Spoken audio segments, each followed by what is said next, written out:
Hello and welcome to my review of 3 by Sarah Lotz. The 3, to be more specific. First published in 2014, The 3 follows the aftermath of what is dubbed Black Thursday. 4 planes crash on the same day, and 3 of them have a single survivor. In all 3 cases, they are young children. A crazy American pastor links the children via the very tenuous connection of a Bible verse to the 4 colours of the airline's corporate logos to the 4 horsemen of the apocalypse. 99% of the book is presented as a book within a book. The book is called From Crash to Conspiracy, and it promises to reveal the truth about Black Thursday. As such, it is presented as interviews, transcripts, newspapers, and web articles, and from a handful of different characters. All of it is written with about as much literary inspiration as the sort of "my husband left me while I was in a coma" story that you'll find in all sorts of trash magazines and Sunday supplements. In many ways, it reminds me of World War Z by Max Brooks, which has a very similar presentation. Here, however, things are a little bit more linear, and the cast of characters is much smaller, and unlike in Brooks's book, they appear in multiple entries, allowing each one to have something of a story. The problem, then, is that all of the characters are mind-numbingly awful, or, like the Japanese boy who is a recluse, an ugly and boring national stereotype. If I was an American, I think it's likely that I'd be infuriated by the association of certain politics with the Antichrist, the depiction of nearly all American characters as deeply psychologically flawed, horribly corrupt, or religious fruitcakes. If I was inclined to think that abortions shouldn't be considered in the same way as contraception, I might also be infuriated with the regular connection of that viewpoint with religious mania. The prologue, titled How It Begins, is not part of the book within a book, but instead presented from an internal but heterodiegetic viewpoint, and is simply awful. It's presented also in the present tense, but it isn't particularly exciting or interesting because the character in question is annoying and unlikable, the sort of person whose inner monologue says, "I won't be sick, Pam, the character in question, is timid to the extreme, dull, a religious nut, and too stupid to use the toilet. And the novel hinges a fair bit on this opening. It would be even more calamitous to the rest of the book if the book continued in this vein, but it doesn't. Instead, it switches to the book within a book. However, all the characters in that are also unpleasant or weird, including the children that survived and who may or may not be doing something supernatural. However, with nobody to root for, and aware that you are reading about events that happened years before, the story sags pretty badly. The promised supernatural mystery never really materializes, and the only mystery I cared about was why Stephen King thought that this book was good. The 3, in a nutshell, is a book about bloat. 2 witnesses to the crash labour over seeing the plane coming down and how clear they can see the airline's logo. Clearly, this sort of profane detail is something Lotz believes people notice and dwell on in high-stress events. She even says that explicitly on page 20. But it's just part of what makes all the different voices sound so familiar, as does the Japanese translator's insistence that he removed the Japanese slang to make things more understandable.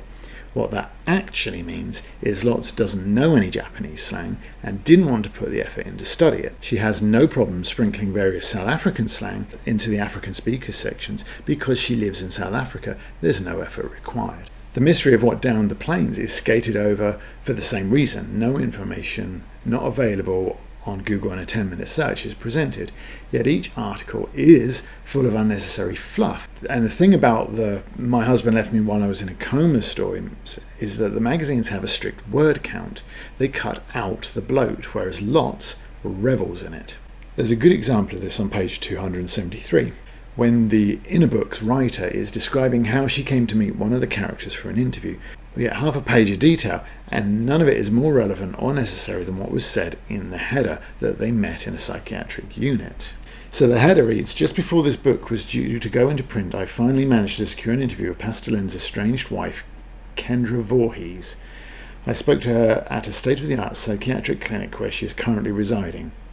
And in brackets says, "I have agreed not to print the name or exact location." And then prior to recounting Kendra Voorhees' words, there's a long section in italics that reads, "I'm shown to Kendra's room, an airy sun-filled space by an orderly with a perfect manicure. Kendra is sitting at a desk, a book open in front of her.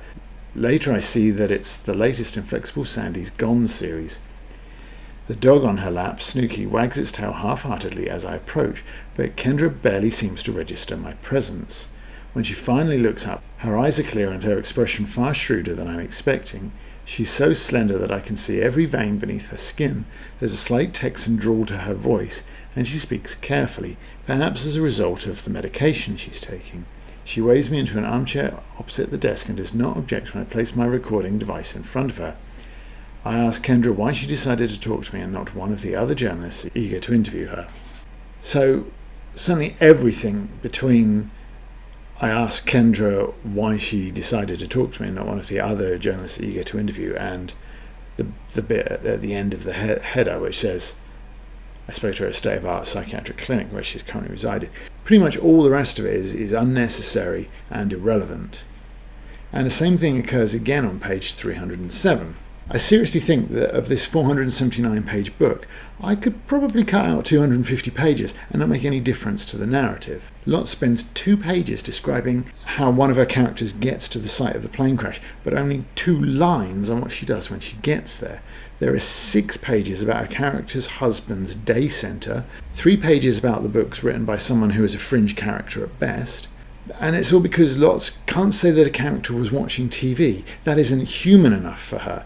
We need to know what show was on, which episode it was. We can't know that a character went for breakfast. We need to know what they had, if the eggs were overdone, that the waitress was wearing a ghastly blouse. And all the characters are presented like this, so it all blends into one tedious dirge. The mystery never materializes as any kind of worthwhile or intriguing mystery, and the book within a book format removes any element of urgency required to make this a thriller. The children do virtually nothing, and the media hysteria that's portrayed would simply have moved on to whichever person from Toei was in rehab the next week. It actually begins to feel like the actual mystery is why Lotz knows so little about the attention span of tabloids. Pastor Len sets up a Waco-like commune that ends about as well. He is the most vocal of the 4 Horsemen theory, but it's not much of a theory to go with not much of a mystery. The chapters of the book within a book are alternately called Conspiracy or Survivors, but there's no difference really between them. The surviving kids are odd, and like in The Children of the Corn or something like that, they say odd things like, we've been here before, sometimes we make mistakes, and they laugh at dead people. The kids are then killed, which, given the extremely long, painfully dull epilogue, turns out to be the trigger for the apocalypse after all. What's truly odd then is that the book ends with another section called How It Begins, during which the kids survive the plane crashes again, but Pam doesn't survive to leave her message to the pastor that triggered a lot of the problems off. But not all of the problems. For example, Paul and Jess's story would likely have been identical regardless of whether she did or not. This bit seems intended to show that it's like a cycle, a constant attempt to do something, but what that is isn't clear, because this isn't like the end of The Devil's Advocate, where Keanu Reeves kills himself to thwart the devil, only to be resurrected, and then when you then see that the devil is trying different ways to win. Because, as mentioned, the apocalypse is happening. So, if that was the end game, why is there a cycle? You want the world to end twice? What difference would that make? Is this a different reality or dimension? Because I don't give a flying toss about this one, let alone another one. The finale is truly horrible. Leading up to that worthless postscript, we're given an update to the first edition, which is an editor adding a letter she was sent from the author, which is nearly 50 pages long. It also includes a copy and pasted Amazon review, transcripts of conversation, and word-for-word relation of other conversations. I wanted to scream, both sides! And because even that isn't enough to make this stop, please make this stop. We get another How It Ends sections, another postscript, this time related like the opening in a conventional style where the book's author goes to Japan to visit the forest where one of the characters committed suicide. It's handy because it shows that even if Lotz had approached her subject in a more traditional way, she still couldn't have written a book that was engaging or interesting. In conclusion, the 3 is awful. It's quite a doorstep, as you probably saw. And it might get you through a cold winter day if you threw it on the fire, but otherwise there is nothing I can say to recommend it, and I wouldn't recommend it to anyone, even if I thought it was funny to make somebody who doesn't like flying read about plane crashes. In truth, the book is more about what people had for breakfast and what they're wearing than it is any kind of supernatural mystery thriller. And I think I was on a bit of a run, wasn't I? It seems like I read a lot of good books lately. This garbage has ruined that and my good mood. Don't let it happen to you.